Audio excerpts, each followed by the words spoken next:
दर्शकों, इस वक्त हमारे समक्ष है अग्रवाल हॉस्पिटल के संचालक डॉक्टर अशोक अग्रवाल। आप सर जनरल सर्जन हैं सर। नमस्कार सर, हम आपसे ये जानना चाहेंगे कि लो इम्यूनिटी और अनकंट्रोल ब्लड शुगर के चलते लोगों में काफ़ी प्रॉब्लम्स बढ़ रहे हैं। देखा गया कि थ्रोम्बोसिस के प्रॉब्लम, ब्लड क्लॉटिंग की वजह से काफ़ी पेशेंट्स को प्रॉब्लम बढ़ गया स्टेरॉइड्स की वजह से। सही। तो इस संदर्भ में आपका क्या आकलन है, उस बारे में हमारे दर्शकों को आप बताइए। कोविड के दौरान लोगों को बहुत सारी तकलीफें नई भी पैदा हुई है और पुरानी का प्रभाव भी देखा गया है। इसमें लोगों को जो शारीरिक, मानसिक और आर्थिक परेशानी आई है, उसके कारण बीमारियों का प्रमाण बहुत ज़्यादा बढ़ने में देखा गया है। मानसिक परेशानी के कारण, एसिडिटी बढ़ने के कारण, पेप्टिक अल्सर, हाथ की बीमारियां, पित्त की थैली में पथरी होना, किडनी में पथरी होना, इनका प्रमाण काफ़ी बढ़ गया है। खून के दौरे में जो रुकावट आने वाली जो परिस्थितियां बनी हैं, जिसके कारण हम जिसको थ्रोम्बोसिस बोलते हैं, उसके कारण शरीर की रचना में कई जगह खून रुकने के कारण भी लोगों को नई इमरजेंसी बीमारियां पैदा हुई है और उनको संभालना काफ़ी कठिन गया है, क्योंकि कोरोना के दौरान पूरी मेडिकल फ्रेटर्निटी की संरचना एकदम हिल गई थी। अब धीरे धीरे वो लाइन पे आ रही है। शासकीय और प्राइवेट, ये दोनों जगह पे अब प्रति जो भी व्यवस्था है वो सुधरती जा रही है, लेकिन लोगों का बीमारी का प्रमाण बढ़ा है और बीमारी में उनकी इम्यूनिटी कम होने से उनको जो ऑपरेशन की रिस्क होती है वो भी बहुत बड़ी है। जैसे जिन लोगों को पहले डायबिटीज़ का प्रॉब्लम नहीं था, जब कोरोना हो गया उसके बाद उनके पैंक्रियाज पे भी परिणाम हुआ है और उसके कारण उनको नए तौर पे डायबिटीज़ के वो शिकार बन गए हैं। अग्रवाल सर, आप क्या कहेंगे कि देखा गया कि जो आंत इंटेस्टाइन जो है उसकी खराब होने की वजह से, सड़ने की वजह से उसमें गैंग्रीन भी पैदा हो। बिल्कुल सही बात है। तो उस संदर्भ में आप थोड़ी जानकारी। हाँ, अभी क्या होता है कि खून का एक पतलापन बहुत जरूरी होता है, लेकिन ये कोरोना के दौरान कई लोगों को डिहाइड्रेशन का प्रॉब्लम हुआ है कि वो उनका वाटर इनटेक वगैरह ठीक से नहीं हो पाया है और उनका खून गाढ़ा हो गया और उसमें एक नए प्रकार से थ्रोम्बोसिस का एपिसोड सर्च पे आया है, यानी उसकी संख्या बढ़ गई है। और उसके कारण क्या होता है कि जो आंतड़ियों में खून का दौरा होना चाहिए वो कभी कभी पूरा रुक गया, तो आंतड़ियों में खून न मिलने से आंतड़ियाँ सड़ने का चांस अभी नए केसेस बहुत देखने में आ रहे हैं। सर, ये भी देखा गया कि जो आजकल की जो वर्क फ्रॉम होम कल्चर जो चल रहा है, उसमें जो जीवन शैली, बैठी जीवन शैली, जंक फूड का ज़्यादा इंटेक हो रहा है। ऐसे में देखा गया कि जो युवा वर्ग है उनको पाइल्स और फिशर्स के प्रॉब्लम काफी बढ़ गए हैं, बिल्कुल, तो सर्जरी तक करवानी पड़ती है। बिल्कुल सही बात है। उस बारे में आप जानकारी दीजिए। अभी पहले जो हमारी जीवन शैली थी, सुबह व्यायाम भी होता था, लोग बाद में अपने व्यवसाय पे, नौकरी पे जाते थे और उनकी एक फिजिकल एक्टिविटी का लेवल होता था। अब जब से वर्क फ्रॉम होम हो गया है या व्यापार बंद हो गया है या किसी का रोजगार छूट गया है, उसको घर में रुकने के कारण कॉन्स्टिपेशन का प्रॉब्लम बहुत बढ़ गया है, जिसको हम कब्ज की बीमारी बोलते हैं।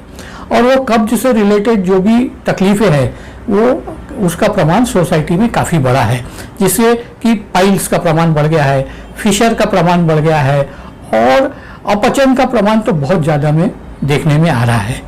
पेनक्रियाज में भी देखा गया कि स्वेलिंग काफ़ी बढ़ गई है। सेकंड थिंग, उसमें देखा गया स्टोन्स भी निर्मित होते हैं। तो ऐसे में जो कन्वेंशनल जो सर्जरी है उसके बदले लेजर सर्जरी से कम कॉस्ट में जल्दी आराम मिलता है और थोड़ा एक्सपेंसिव है, उस बारे में आप बराबर है। पैंक्रियाज में भी वायरस का भी इफेक्ट हुआ है और जो हमारा खान पान में जो बदलाव आ गया है उसके कारण भी पैंक्रियाज के केसेस बढ़ गए हैं।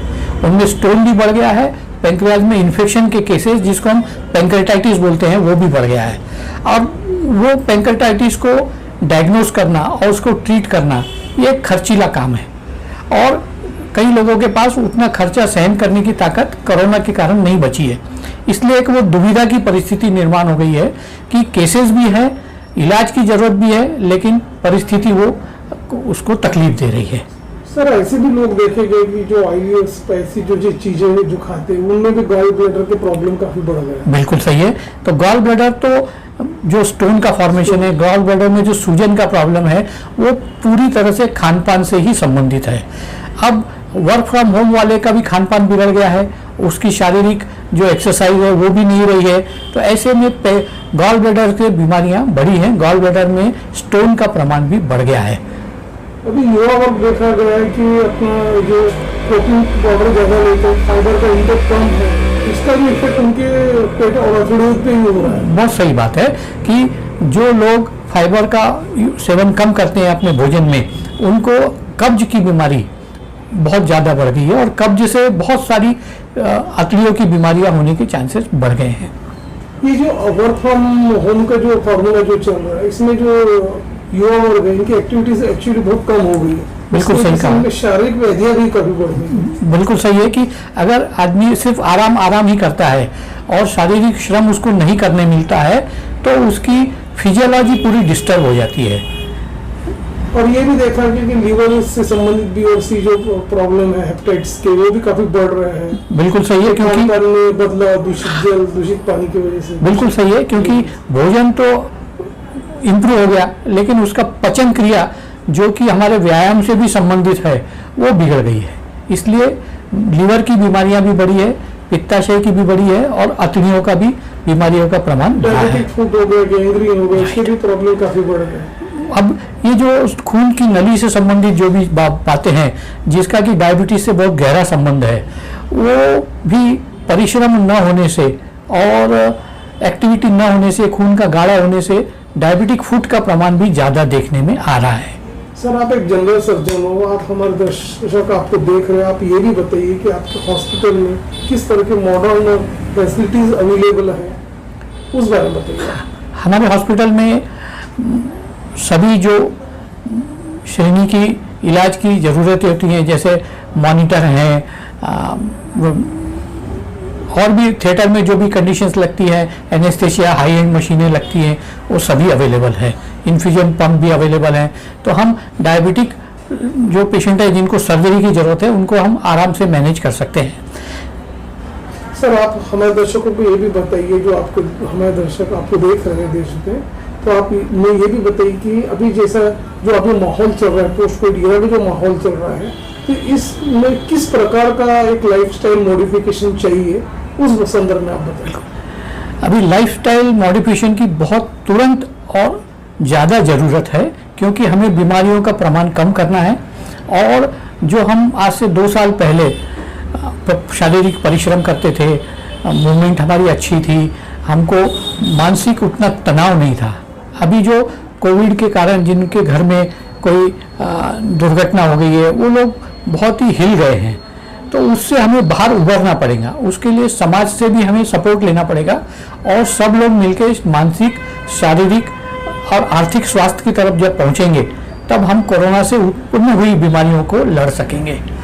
जैसा कि सर कहा जा रहा है कि कोरोना का भी संक्रमण कभी खत्म हुआ नहीं है, जबकि तीसरी जो लहर है, थर्ड वेव, वो काफी डेंजरस रहने वाली है और लोगों में इनएप्रोप्रिएट बिहेवियर भी काफी सामने आ रहा है। मास्क नहीं लगा रहे, 30 नीति का पालन नहीं कर रहे, ऐसे लोगों को आपका क्या मैसेज होगा?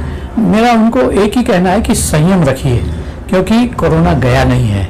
कोरोना कब जाएगा ये एक बहुत स्टैटिस्टिकल ऑब्जर्वेशन का मैटर है। तो हमारे पास 3 ही चीज़ें हैं, डिस्टेंस पालन करिए, मास्क पहनिए और बिना काम भीड़ भाड़ में न जाइए। ये तीनों चीज़ें हमें काफ़ी लंबे समय तक अपने मन को समझाने की बहुत ज़रूरत है। जी, धन्यवाद।